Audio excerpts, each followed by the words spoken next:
നിവിൻ പോളിയുടെ ബർത്ത്ഡേയോടനുബന്ധിച്ച് നിരവധി സിനിമകളുടെ പോസ്റ്ററുകളും പിന്നെ അതുപോലെ തന്നെ പുതിയ പ്രോജക്റ്റുകളുടെ അപ്ഡേറ്റുമാണ് പുറത്തു വന്നിരിക്കുന്നത്.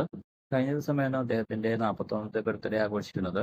അരുൺ വർമ്മ സംവിധാനം ചെയ്ത ബേബി ഗേൾ എന്ന സിനിമയുടെ പുതിയ പോസ്റ്ററാണ് പുറത്തു വന്നിരിക്കുന്നത്. നവംബറിലാണ് സിനിമ തിയേറ്ററിൽ റിലീസ് ചെയ്യുന്നത്.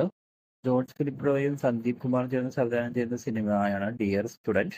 നയൻതാര നായികയായിട്ട് വരുന്ന ഈ സിനിമയിൽ നിവിൻ പോളി ഒരു കാമിയോ റോൾ വരുന്നുണ്ടെന്നാണ് അറിയാൻ കഴിയുന്നത്. അദ്ദേഹം തന്നെയാണ് ഈ സിനിമയുടെ പ്രൊഡക്ഷനും. രാഘവ് ലോറൻസ് പ്രധാന വേഷത്തിലെത്തുന്ന ബെൻസ് എന്ന സിനിമയുടെ പുതിയ പോസ്റ്ററാണ് വന്നിരിക്കുന്നത്. ഈ സിനിമയിൽ പ്രതിനായകനായിട്ട് നിവിൻ പോളി എത്തുന്നതെന്നാണ് അറിയാൻ കഴിയുന്നത്. മറ്റൊരു സിനിമ സർവ്വം മായ എന്ന സിനിമയാണ്. അഖിൽ സത്യനാണ് ഈ സിനിമ സംവിധാനം ചെയ്തിരിക്കുന്നത്. നിവിൻ പോളി നായകനായിട്ട് വരുന്ന ഈ സിനിമ ഡിസംബർ 25-ാം തീയതി റിലീസ് ചെയ്യുമെന്നാണ് അറിയാൻ കഴിയുന്നത്. ഈ സിനിമയുടെ ടീസറാണ് ഇപ്പോൾ പുറത്തു വന്നിരിക്കുന്നത്. ഇതുകൂടാതെ നിവിൻ പോളി പ്രധാന വേഷത്തിലെത്തുന്ന ഏഴ് കടൽ ഏഴ് മല എന്ന സിനിമയും റിലീസിന് ഒരുങ്ങുന്നുണ്ട്. ഇപ്പോൾ ഷൂട്ടിംഗ് നടന്നുകൊണ്ടിരിക്കുന്ന പി ഉണ്ണികൃഷ്ണൻ സംവിധാനം ചെയ്യുന്ന പുതിയ പൊളിറ്റിക്കൽ ഡ്രാമയിൽ നിവിൻ പോളിയാണ് പ്രധാന വേഷം ചെയ്യുന്നത്. ആദിത്യൻ സംവിധാനം ചെയ്യുന്ന മൾട്ടി വേൾഡ് മന്മഥൻ എന്ന സിനിമയും അണിയറയിൽ ഒരുങ്ങുന്നുണ്ട്. ഇതുകൂടാതെ അൽഫോൺസ് പുത്രന്റെ സിനിമയും നിവിൻ പോളിയുടെ സിനിമയും നെക്സ്റ്റ് ഇയർ വരുന്നുണ്ടെന്നാണ് അറിയാൻ കഴിയുന്നത്. ആക്ഷൻ ഹീറോ ബിജുവിന്റെ രണ്ടാം ഭാഗവും വരുന്നുണ്ടെന്നാണ് അറിയാൻ കഴിയുന്നത്.